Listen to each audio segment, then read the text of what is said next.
Hey everybody, I'm just doing a little added video on the ColecoVision stuff that I got from Atari2600.com, just to let anybody out there that's interested in possibly ordering from them that I am happy as all hell. I pretty much played everything, tested everything, all but for the baseball game, which I figure it works. It's in good shape.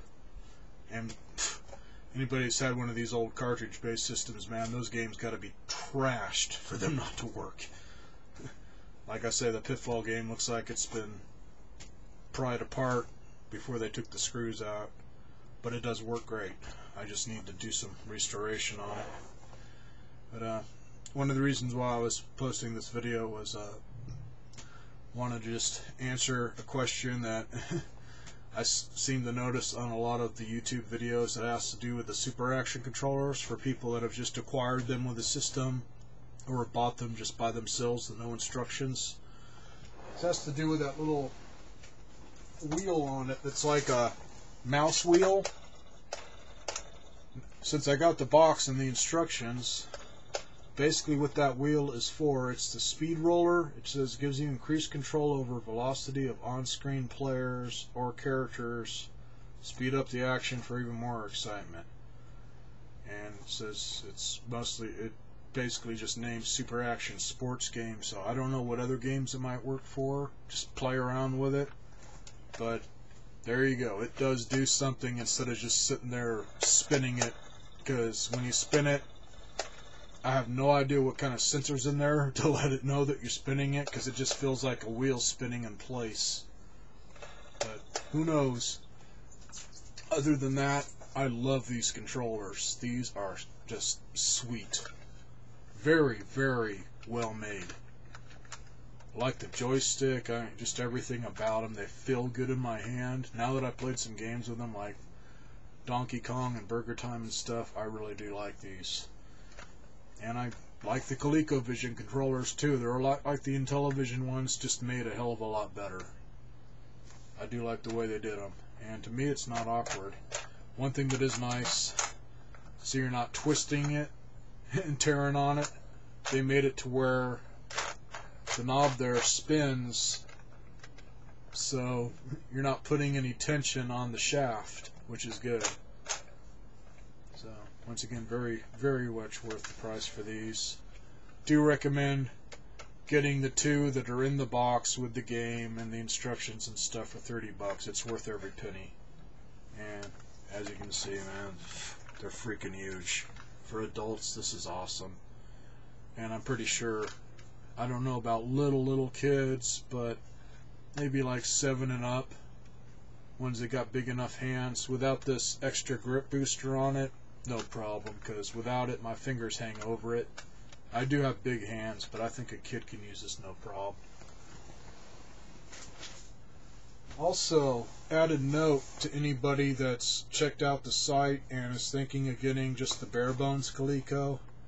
On the site, in the description for it, it does say that the controllers have been overhauled. It's not just that. They go through the whole system. At least they did with mine, so I'm figuring they do it with all of them or any systems they sell. So they do have, the guy must have a repair person or somebody there that goes through and makes sure everything's good and does any little fixes. Because they put a sticker on the bottom of mine that just says serviced by Atari2600.com, and it looks like it's been serviced. That thing is super clean.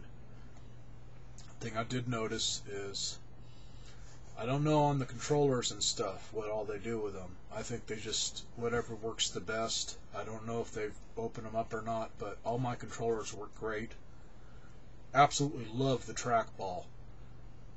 I've been thinking of getting a Wico one for my Atari 2600.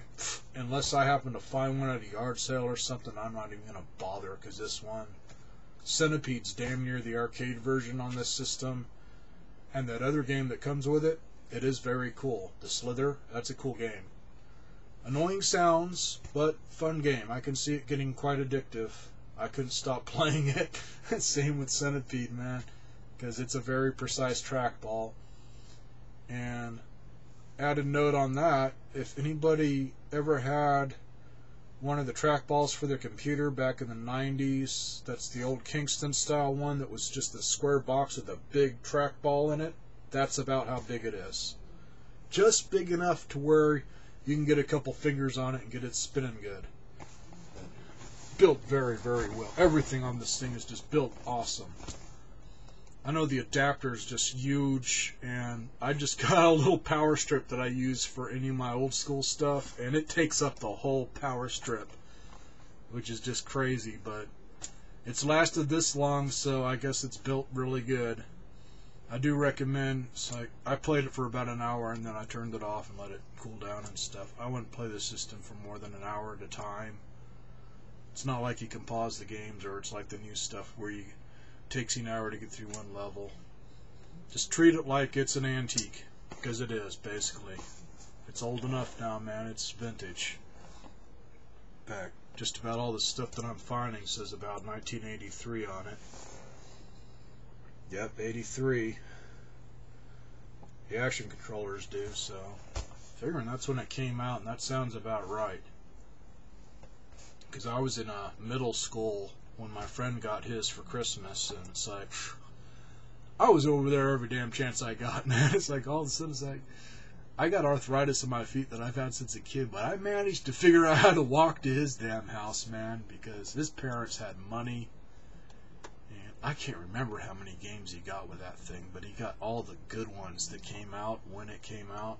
They pretty much bought the system and every game that was out already, which would be like nowadays buying a PS3 system when it first came out with all the original releases all at once. So that boy was spoiled. Let's see what else. Pretty much other than that, skin, man. Great site if you want to get one and not have to worry about ordering from eBay and getting screwed on something, because, well, my Atari that I got over at Goodwill in Bullhead is a good example of that. It looked really, really nice, and now that I've cleaned it, it does look really, really nice, but it's got problems. I'm hoping I can fix it, but I don't know. I may just save it for parts, or maybe just sell it as just a shell for somebody that's got a system that works that's beat up looking on the outside, because the shell, now that I've cleaned it up with WD, it looks really, really nice. Very, very minor little scuffs here and there, which is nothing. So there you go. I'm thinking it might possibly be the sound chip, because pretty much everything I got works on my new flat screen, even all my old school stuff, and my other Atari works great on it. So that's why I'm thinking maybe it's a sound chip, because it did the same thing when I hooked it up to a standard tube TV. Could come up with the picture, but no sound. So that's the only problem with eBay, man. It's like they'll say, "Oh, it works great. I tested it yesterday before I boxed it up for you," and it's like, I'd rather trust one of these game places that has been doing it forever, to where you could screw them over really bad if they screw you. Which I don't think this place would do it. This guy, I saw one of the videos on him, and he looks like he loves what he does. And when you get a person like that, man, you can pretty much trust anything you get from them. They want to make their customers happy. So I'll make him happy and keep ordering stuff from his site. Have a good one, everybody.